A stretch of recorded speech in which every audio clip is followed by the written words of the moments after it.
vidéo bi gudd na mais am na solo ñu bari dañuy wax ni justice sénégalaise tëddiwul njaaxanaay elle n'est pas indépendante la justice sénégalaise est corrompue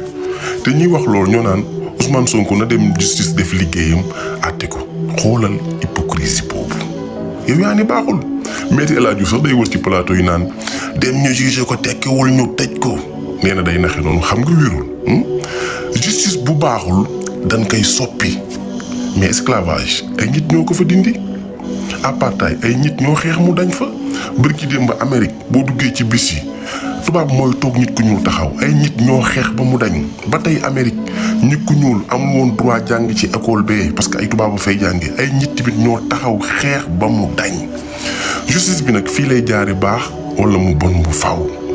yenn journaliste corrompu yi ak ñi bañ Ousmane Sonko ñooy jéem a iris Ousmane Sonko nankaan demal wuyu ji pour daaneel ko kon Ousmane Sonko amul affaire rek ak état bi dafa am affaire aussi ak lobby ak ñi nekk ci système bi ñi nekk ci salaire fictif yi ñi nekk ci litige foncier yi ñi nekk ci marché état yu jaar yoon randal ay milliards ñi nekk ci passeport diplomatique yi parce que xam na ni su ñëwee jël réew mi lépp jaar yoon seen ceeb dootul niin moo tax Ousmane Sonko su nekkee nag bu état war a tërrendi ñooñu nekk ci lobby bi ak système bi ñooy daw ñàddale ko ñiy jàpp tànk yi état dawal paaka parce que xam na ni su ñëwee seen affaire dootul baax kon Ousmane Sonko ñan la dese jeunesse bi ak ñuy dund gu dee gën dañu nettali ni jamonoy esclavage bi ñuy jàpp sunu maam yi dañ doon jéngu ak seen maigre arme yi ñu amoon parfois sax ñu rey ci tubaab yi poser la question ni nu mu demee nii ñu def ay études xam ni ginaar soo ko sësee ba ci miir bi su amul solution da lay song ñu xam ni kon mbir mi affaire de xol la ñu dem indi pasteurs yi ak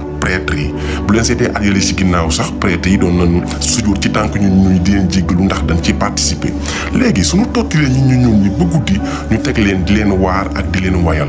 indil leen yenn paroles yi suñu la mbéjee lex droite joxal lex gauche waaye ñàkk ak waaye muñ la yàlla àndal moo tax tubaab bi génnewoon sa fameuse phrase si tu veux maintenir un pauvre dans sa pauvreté montre-lui le chemin de la croyance lavage de cerveau blague tuer te loolu ba jamono ji am na ñoo xam dañoo am taxawaay boobu loolu laa miñ mënta tudd nag xel a fay doxantu dégg naa sax ku naan manifestation ku ci dee dangaa xaru xanaa xamoo yonent bi sallallahu alayhi wasallam ba mu wootee màkk su ko waa màkk ni woon yemal ci sa ngëm-ngëm ñu yem suñu ngëm-ngëm ñu mbokk ànd dëkk kon problème du am ndax adduna bi ku nekk ak sa diine te coow jibul mais dañ ni ko sunu yàlla yi moo fiy sax te yow sa yàlla yi doo ko fi waxee moo tax xeex am xare am adduna nag dañ koy mise en jour contexte boobu da ngay indi fii